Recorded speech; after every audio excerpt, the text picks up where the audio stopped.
परिचय। रेशम से बने वस्त्रों को पहनना कौन पसंद नहीं करता। रेशम की चमक और इसका मुलायम स्पर्श इसे सबकी पसंद बनाता है। भारत की रेशमी साड़ियां विश्व प्रसिद्ध हैं। भारत में रेशम को शुभ माना जाता है और यह त्योहारों और उत्सवों से संबंधित है। चाहे यह दिवाली, दशहरा या दुर्गा पूजा हो या फिर सगाई, विवाह या परिवार में किसी नए सदस्य का आगमन, रेशम उस अवसर की शोभा बढ़ा देता है। इस पाठ में हम रेशम की विशेषताओं और इसके प्रकार के बारे में जानेंगे और ये समझेंगे कि रेशम के कीट से रेशम किस प्रकार प्राप्त किया जाता है। उद्देश्य। इस पाठ के अंत में आप निम्न करने में सक्षम हो जाएंगे।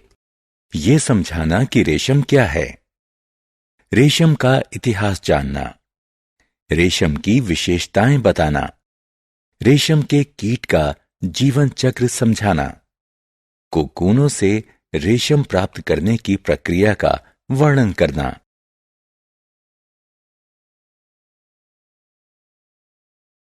रेशम। रेशम उम्दा, मजबूत बनावट और चमक वाला एक प्राकृतिक प्रोटीन फाइबर है।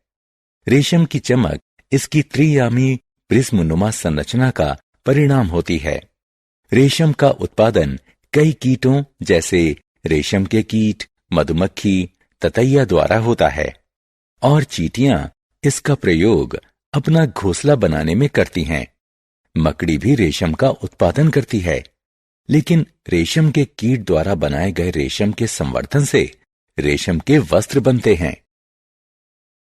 रेशम का इतिहास। रेशम की खोज करीब 3500 साल पहले सर्वप्रथम चीन में एक चीनी महारानी ने की थी। भारत में ऐसे प्रमाण मिले हैं कि सिंधु घाटी की सभ्यता में रेशम का प्रयोग होता था। आज भारत रेशम का दूसरा सबसे बड़ा निर्यातक है। इसका बड़ा भाग कर्नाटक में उत्पादित होता है। भारत रेशम का सबसे बड़ा उपभोक्ता भी है। धरमवरम रेशम, कांजीवरम रेशम, मैसूर रेशम, बनारस रेशम, मुर्शिदाबाद रेशम इत्यादि भारत के कुछ प्रसिद्ध रेशम हैं। रेशम की विशेषताएं। रेशम मजबूत और लचीला होता है। रेशम स्पर्श में मुलायम होता है, लेकिन फिसलन भरा नहीं होता। रेशम में चमक दमक होती है। यह हाइपो एलर्जिक होता है। इसका अर्थ हुआ कि यह मनुष्यों में कम एलर्जी पैदा करता है। रेशम नमी को सोख लेता है। रेशम गर्मी में ठंडा और ठंड में गर्म रहता है। इसका रख रखाव आसान होता है।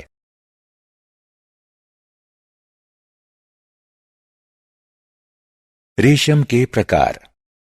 टसर रेशम, मूंगा रेशम और कोसा रेशम रेशम के विभिन्न प्रकार हैं।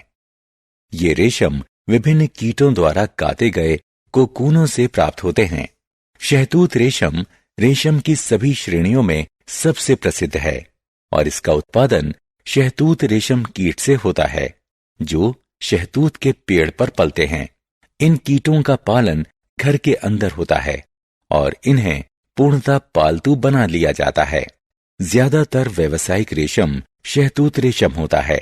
इस कीट के कोकून से प्राप्त रेशम मुलायम, चमकदार और लचीला होता है और इसे सुंदर रंगों में रंगा जा सकता है।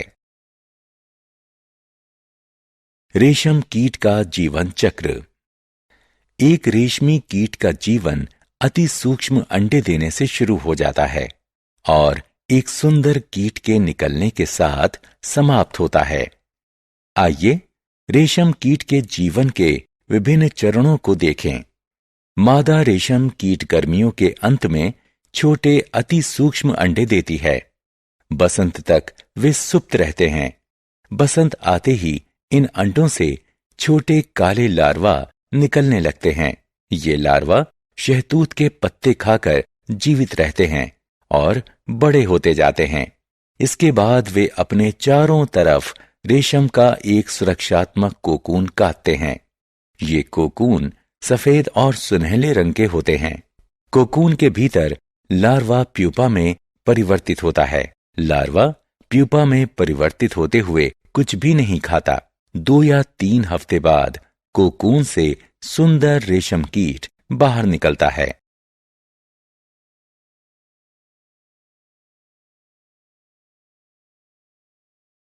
कोकून से रेशम।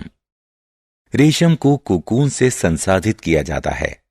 एक बार रेशम कीट अपने चारों तरफ सुरक्षात्मक कोकून काट लेता है। फिर इन कोकूनों को रेशम के फाइबर को कीट से अलग करने के लिए गर्म पानी में उबाल लिया जाता है। प्रत्येक कोकून एक रेशम के तागे से बना होता है। युक्ति है कि तागे का एक सिरा पकड़ लिया जाए। इसके बाद कोकून से रेशम का तागा छुड़ाना आसान हो जाता है। कोकून से रेशे निकालने की प्रक्रिया को रीलिंग कहते हैं। इन रेशम के तागों का प्रयोग रेशम के वस्त्र बनाने में किया जाता है।